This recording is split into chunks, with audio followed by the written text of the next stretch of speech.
Oscar, what are you guys kind of finding with particularly with around the platforms? I mean, you're predominantly building on Alexa and I think Google Home, so the very much the consumer vertical platforms. But how are you finding the kind of platform tooling environments for that? So I think one big challenge is that as cross-platform on voice becomes more important, it is a little bit of a challenge to actually build for cross-platform voice. And I think we will start to see additional tools and additional platforms and SDKs that actually help developers build for cross-platform. What we advise right now is don't worry too much about it.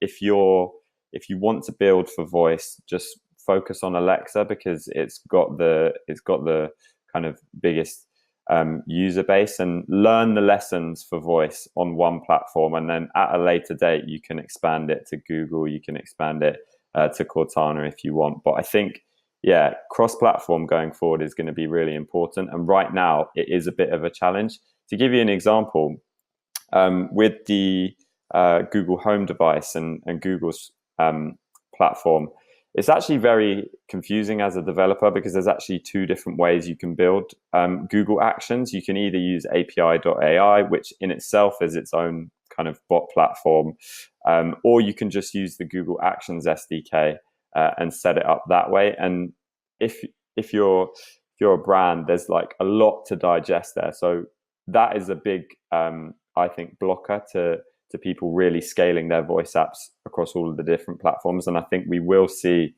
like additional tooling, additional SDKs, additional frameworks come out to make that easier.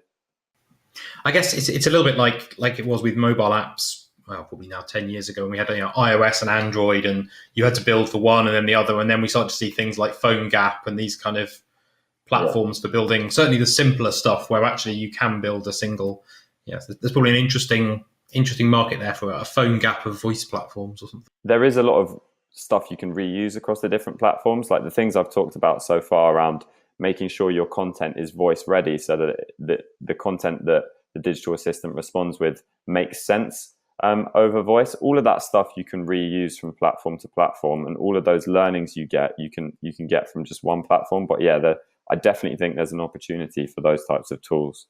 I don't think it's as bad as you described there, Sam. It's not really like iOS and Android were, in my opinion, because they have very deep-rooted kind of things into the operating system, which are very difficult to make cross-platform, and it's a huge developer effort to make cross-platform. Most of the differences between Google Home, Alexa, and Cortana, they're usually not that deep embedded into the operating system.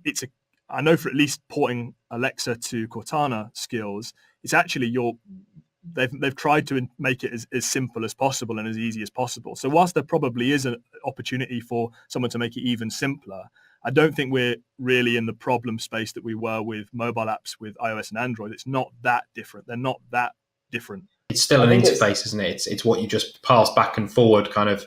You're still putting in some text. You're getting a structured request, and you're structuring a response. It's always request response, and you're not dealing with low level stuff in the same way, I guess. You not have to recompiling the application, creating completely different system calls, and potentially being on completely different processes. It's not that level of difficulty with cross-platform. It's much higher level than that. Whilst there's still problems, don't get me wrong, it's not. I don't think you're tightly coupled to the platform, to the channel, to the bot framework, whatever, as you would be with the mobile application space.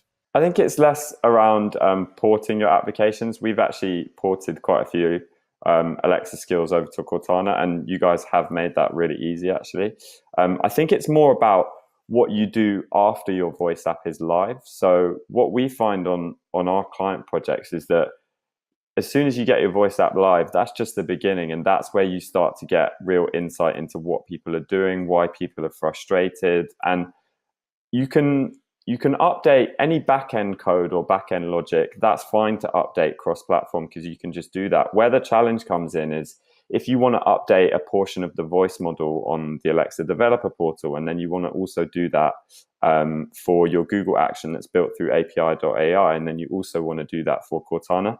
It's those kind of things that is actually, from a workflow perspective, is quite difficult to manage, because you have to think, have I updated it here? Have I updated it here? Have I updated it here? that often requires going through some kind of recertification process. And it's more the management after you've got a voice app live on all of the different platforms that's just quite tricky to manage as a workflow.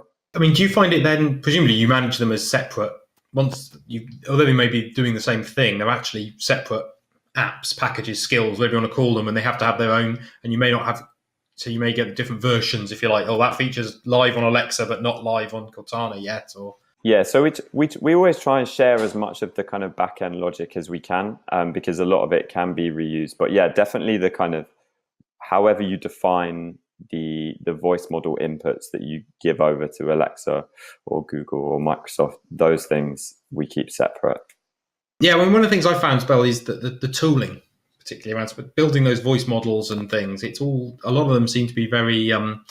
very browser based. I mean, predominantly it's mostly with Alexa and this, but you're spending ages typing and clicking stuff into boxes, and to try and take a lot of the actual code, the traditional Node, Python, C# business logic of your bot is actually a very small piece of the bot, isn't it? There's a lot more structured data probably in something like JSON or YAML or some form of syntax, but it's not.